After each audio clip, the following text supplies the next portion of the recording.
मौद तालुक्यात घाटांवर रात्री अवैध रेती वाहतूक, प्रशासनाच्या सूचनांकडे दुर्लक्ष।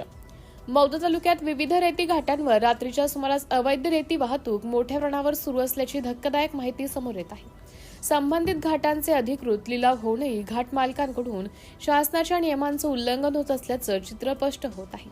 माहितीनुसार तालुक्यातील 5 घाटांचे लिलाव झाले असून मातनी, चिकणा, पटारचीदान, महागाव, कुंभापूर, मोहखेळी आणि किरणापूर या घाटांवर एकच परवान्यांवर रात्री 10 वाजल्यानंतर मोठ्या प्रमाणावर ट्रकद्वारे रेतीची वाहतूक केली जात आहे।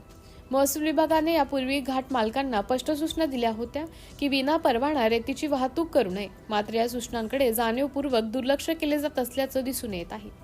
दिवसा नियमांनुसार कामकाज सुरू असल्याचं दाखवले जात असले तरी रात्रीच्या वेळी एका रॉयल्टीवर अनेक ट्रक भरून रेतीची वाहतूक केली जात असल्याचं सूत्रांनी सांगितलं, ज्यामुळे शासनाच्या महसुलाला मोठा फटका बसत असून पर्यावरणीय नियमांचाही भंग होत आहे।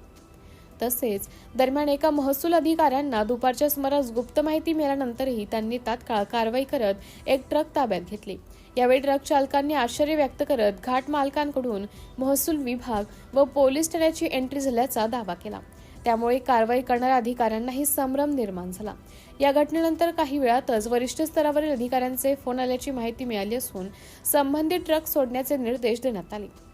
परिणामी कारवाई केलेल्या अधिकाऱ्यांना ट्रक सोडावे लागल्याचं सांगण्यात येते। या संपूर्ण प्रकारामुळे प्रशासनातील कार्यपद्धतीवर प्रश्नचिन्ह निर्माण झाले असून घाट मालक आणि संबंधित यंत्रांमध्ये संगनमत असल्याची शक्यता व्यक्त केली जात आहे। शासनाने याकडे तातडीने लक्ष देऊन कठोर कारवाई करावी अशी मागणी स्थानिक नागरिकांकडून होत आहे।